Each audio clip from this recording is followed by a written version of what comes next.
या व्हिडिओमध्ये आपण दुसरा चॅप्टर वर्क अँड एनर्जी बघणार आहोत. त्याचा पहिला पार्ट कार्य आणि ऊर्जा. आपण एखादी गोष्ट केली, क्रिया केली की ते आपण क्रिया म्हणजेच कार्य केलं असं म्हणतो. उदाहरणार्थ या आकृतीमध्ये चित्रात इथं दाखवल्याप्रमाणे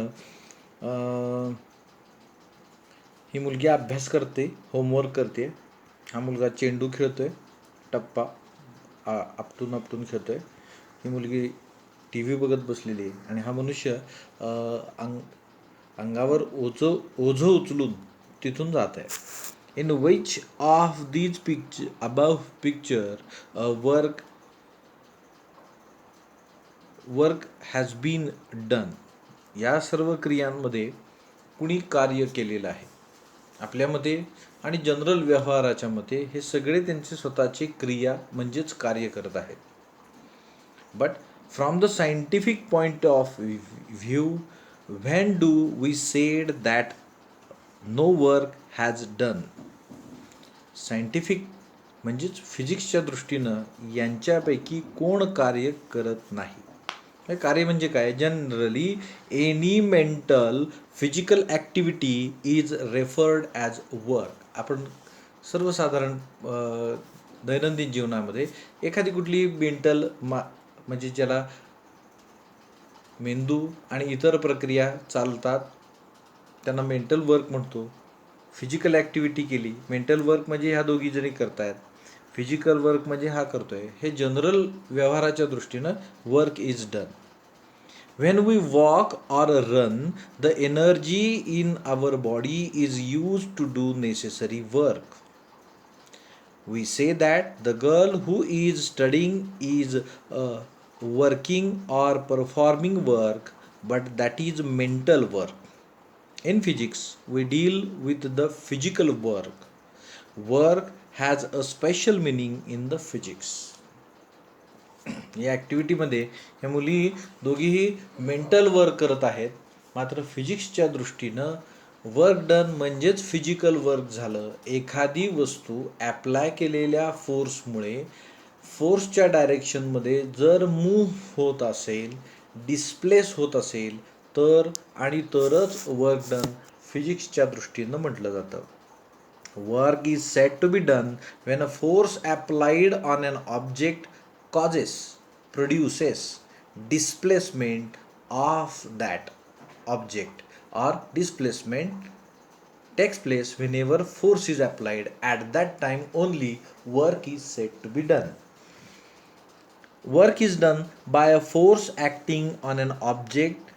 It is that work is the product of magnitude, फक्त किंमत, not the direction, magnitude of the force and displacement. magnitude of force and displacement म्हणजे ॲप्लाय केलेल्या फोर्समुळे झालेल्या डिस्प्लेसमेंट या दोघांच्या मॅग्निट्यूडचा गुणाकार म्हणजे वर्क डन असतं. We can formulate it as work is equal to force into displacement.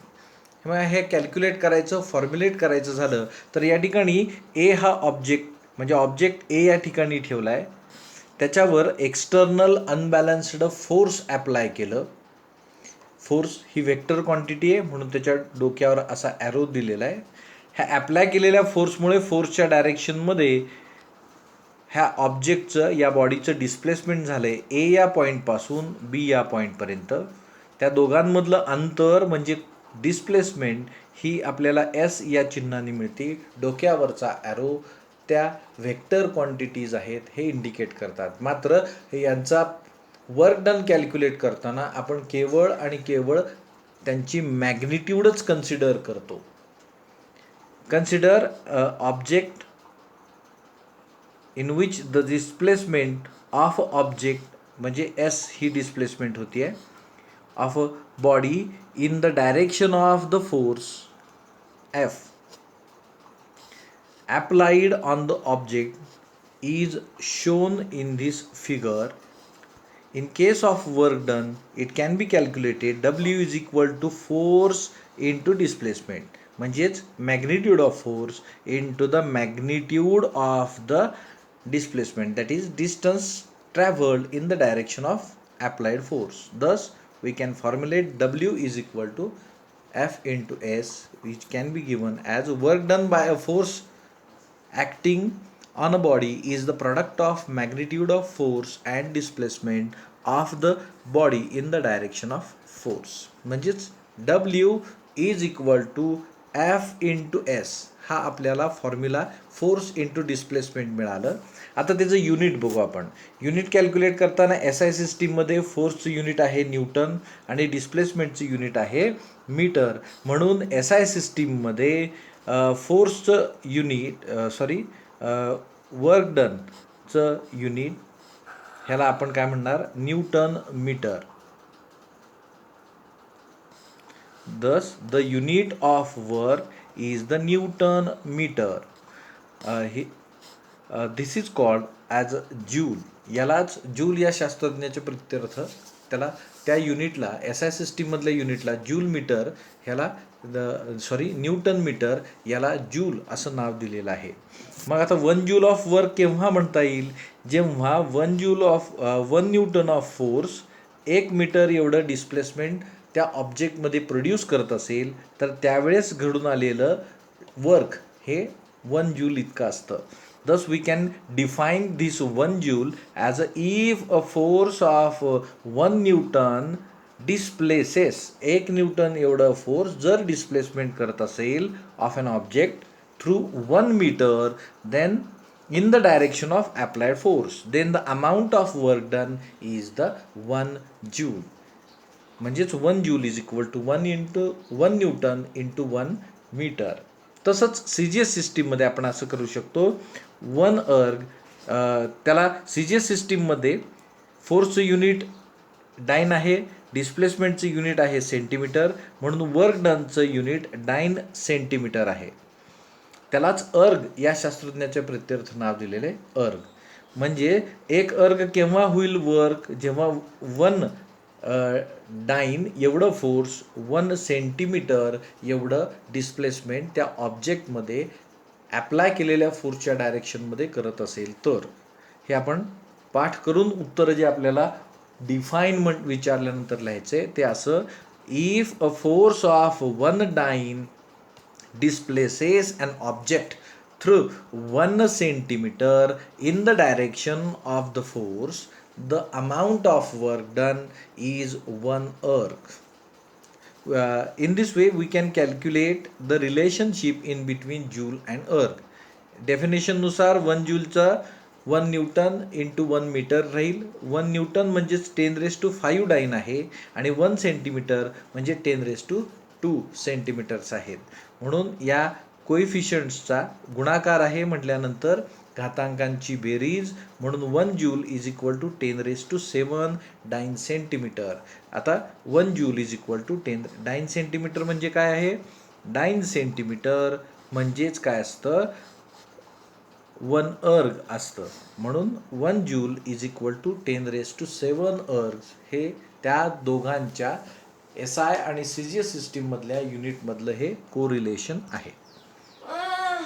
पुढं या आता प्रत्येक वेळेस ॲप्लाय केलेल्या फोर्समुळे ॲप्लाय केलेल्या फोर्सच्या डायरेक्शनमध्येच डिस्प्लेसमेंट होतं असं नाही. आता या A ॲक्टिव्हिटीमध्ये बघू आपण. फ्रॉम दिस पिक्चर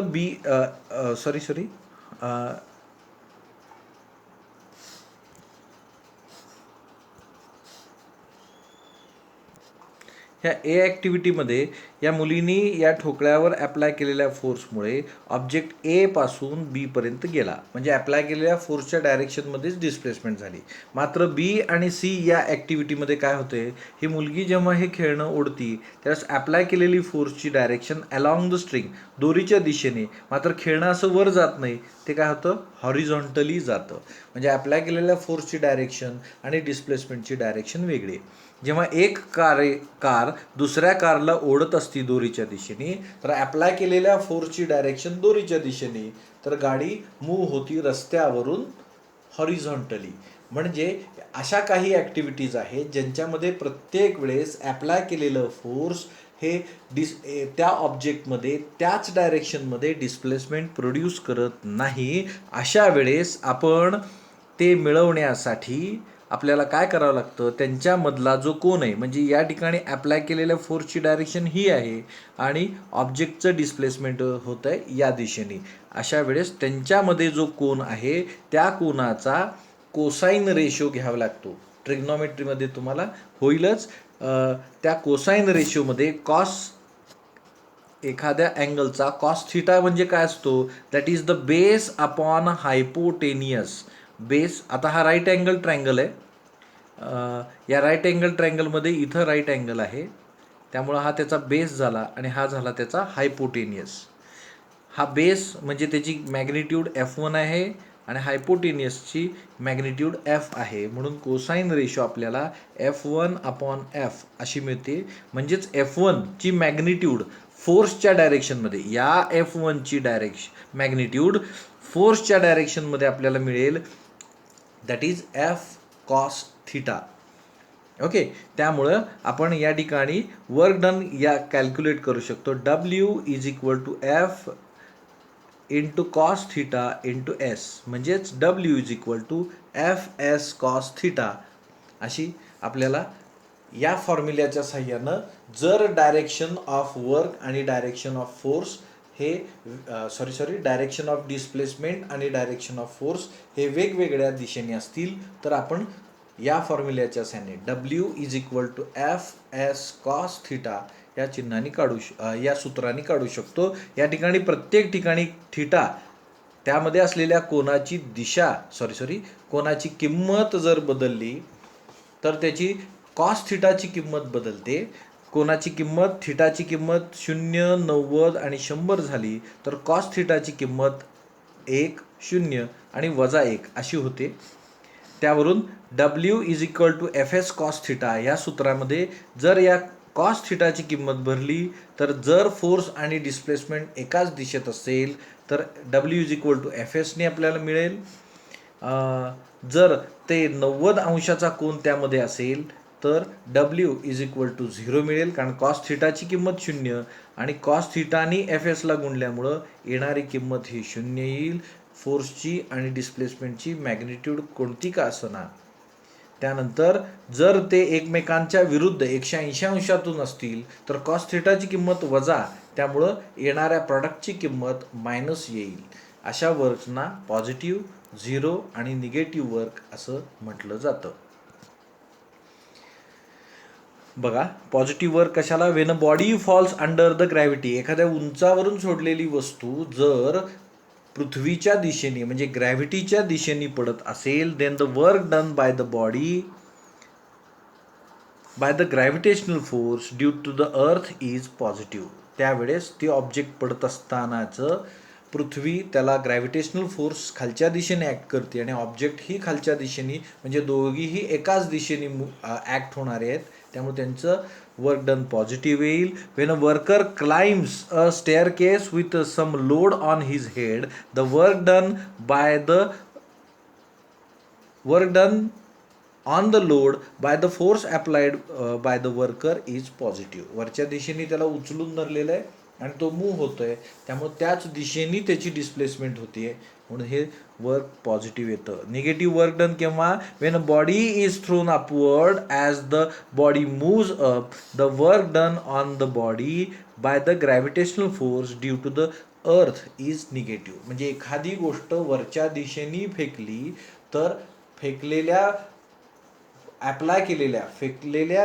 फोर्सची डायरेक्शन वरच्या दिशेने, तर पृथ्वीचं ग्रॅव्हिटेशनल फोर्स त्याला खालच्या दिशेने ॲक्ट होतं. म्हणजे ग्रॅव्हिटेशनल फोर्स खालच्या दिशेने ॲक्ट होत आहे तर त्या ऑब्जेक्टची डिस्प्लेसमेंट होती वरच्या दिशेने. दोघांच्या दिशा भिन्न, अपोजिट, त्यामुळे वर्क डन या ठिकाणी निगेटिव्ह येणार. 180 अंशाचा कोन होणार त्यामुळे वर्क डन निगेटिव्ह येणार. कॉस थिटाची किंमत निगेटिव्ह आल्यामुळे, -1 असल्यामुळे. When a cyclist applies brakes on the bicycle, cycle चालवणारा जेव्हा सायकलला ब्रेक लावतो त्यावेळेस सायकलची मूव्हमेंट, ब्रेक अप्लाय केल्यानंतर सुद्धा सायकल पुढच्या दिशेने जाते, तर अप्लाय केलेलं फोर्स डायरेक्शनच्या अपोजिट म्हणजेच डिस्प्लेसमेंटच्या अपोजिट राहतं, दोघांची दिशा भिन्न, म्हणून निगेटिव्ह वर्क डन. त्याचबरोबर झिरो वर्क डन केव्हा? आता दोन कंडिशन आहेत. जर डिस्प्लेसमेंटच होत नसेल, डिस्प्लेसमेंटची किंमतच शून्य, म्हणजे एखाद्या भिंतीवर फोर्स अप्लाय केला आणि भिंत हलतच नाही, म्हणजे अप्लाय केला तर फोर्स आहे मात्र डिस्प्लेसमेंट झिरो, त्यामुळं वर्क डन झिरो राहणार. शिवाय जर दोघांच्या म्हणजे अप्लाय केलेल्या फोर्सच्या आणि डिस्प्लेसमेंटच्या डायरेक्शनमध्ये जर 90 अंशाचा कोन असेल तर त्यावेळेस कॉस थिटाची किंमत शून्य येते, त्यामुळं वर्क डन झिरो येतं. या दोन एक्झाम्पलमध्ये आपल्याला ते कळत आहे. Try to answer. मग या काही ॲक्टिव्हिटीज दिलेल्या आहेत, याच्यामध्ये पॉझिटिव्ह, निगेटिव्ह का झिरो वर्क डन आहे हे तुम्ही हा व्हिडिओ बघितल्यानंतर सोडवायचा, उत्तर देण्याचा प्रयत्न करा. त्यानंतर पुढं ही ॲक्टिव्हिटी दिलेली आहे. या ॲक्टिव्हिटीमध्ये या टेबलवर कप ठेवलेला आहे आणि कपला दोऱ्याच्या साह्याने या ठिकाणी नट बांधलेला आहे, म्हणजे एखादी जड वस्तू बांधलेली आहे. असं केल्यानंतर काय होईल? दुसऱ्या ॲक्टिव्हिटीमध्ये आणि तिसऱ्या ॲक्टिव्हिटीमध्ये इथं दिलं आहे त्याप्रमाणे आपण बघू. Figure A, why does the cup get pulled? असं मांडून ठेवल्यानंतर ह्या नटच्या किंवा जड वस्तूच्या दिशेने हा कप मूव्ह होतो. असं का होतं? कारण का हा कप या दिशेने फोर्स हा नट या दिशेने फोर्स अप्लाय करतो, त्यामुळे कप या दिशेने मूव्ह होतो. The applied force is greater than the force of friction. Cup त्या टेबलवर ठेवलेला आहे त्यावेळेसच्या फोर्स ऑफ फ्रिक्शनपेक्षा अप्लाय केलेलं त्या नटच्या साह्यानं फोर्स जास्त राहतं, म्हणून अप्लाय केलेल्या फोर्सच्या दिशेने मूव्हमेंट होती.